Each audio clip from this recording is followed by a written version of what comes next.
And as pointed to India as one of the beneficiaries if the Trump administration should take over Venezuela's oil sector. US intervention could help ease financial strain on India's state-run energy companies, enabling them to recover more than $500 million in unpaid dividends.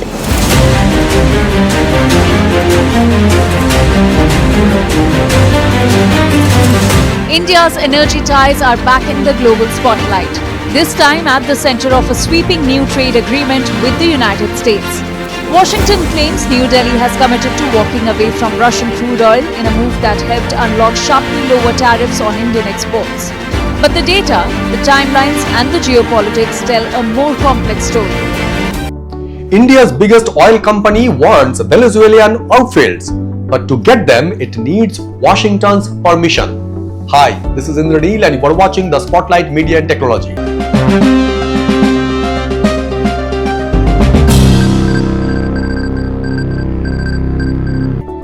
ONGC Videsh, India's overseas energy arm, already holds stakes in two Venezuelan oilfields, San Cristobal and Carabobo 1. Now it's in talk to buy out PDVSA's stake entirely to become sole operator, full control. The price, production scaling from 12,000 barrels a day to potentially 50,000 barrels a day, plus over $500 billion in stuck dividends that India has been waiting years to recover. On Monday, US President Donald Trump announced a landmark trade deal with India, cutting tariffs on Indian goods to 18% from 50%. Those tariffs had included a 25% punitive levy tied directly to India's continued purchases of Russian crude oil. According to President Trump, Prime Minister Narendra Modi assured him that India would stop buying Russian crude and instead shift toward energy imports from the United States and potentially Venezuela. One problem: the US government controls who operates in Venezuela now, and ONGC is waiting in line for a license from Washington. Here is the backstory that matters. Since Venezuela's President Nicolas Maduro was effectively removed from power in January, Washington has assumed control over Venezuela's entire oil sector. Every foreign company, Chevron, BP, Shell, Repsol, needed a US license to keep operating. They got one. India is still asking. This isn't just an energy deal. This is India navigating US sanctions architecture to secure long-term oil supply in a country that Washington now controls but doesn't own. Now here's what the energy headlines miss. Question 1. Environmental liability in a broken state. Venezuela's oil infrastructure has collapsed over 2 decades. Economic mismanagement, sanctions, institutional erosion. San Cristobal and Carabobo have seen steep production declines. When ONGC assumes operational control, it inherits not just the assets, it inherits the environmental backlog, aging pipelines, contaminated sites, communities living beside fields that have been mismanaged for years. What is ONGC's ESG framework for operating in a post-sanctions frontier? Question 2.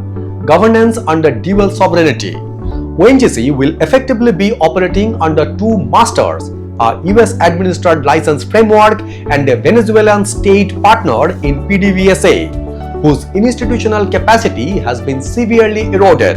Who arbitrates when those interests conflict?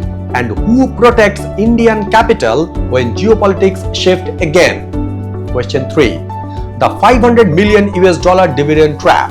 ONGC has had money stuck in Venezuela for years. Venezuela is a massive player in the oil industry in terms of reserves. It's a country with the biggest reserves in the world. However, in terms of production, Venezuela only produces around 0.8% of global supply. Venezuelan crude is very specific. It's a heavy type of crude, a bit more costly to extract. It's a bit more energy intensive and normally comes at a discount. This type of crude is particularly interesting for the US refining system. The Gulf Coast refineries are sort of designed to process this type of crude. In 2017, it declined to buy more of San Cristobal, choosing to chase dividends instead. That bet didn't pay off. Now it's doubling down. Is this strategic recalibration or sunk cost escalation? This deal sits at the intersection of three of the most consequential forces in global energy: India's resource security ambitions, America's post-sanctions geopolitical leverage, and Venezuela's desperate need to operational capital. Every major oil power is repositioning in Venezuela right now. India cannot afford to arrive late, but it also cannot afford to arrive unprepared. ONGC wants the oil, Washington holds the license, Venezuela needs the investment, and somewhere in the triangle, India's energy sovereignty is being negotiated. This isn't just a business deal, it's a geopolitical stress test for Indian capital, Indian governance, and India's ability to operate in the world's most complicated energy theater.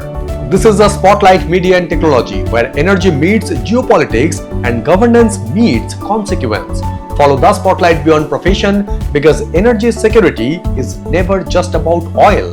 Thank you very much for watching and signing it off.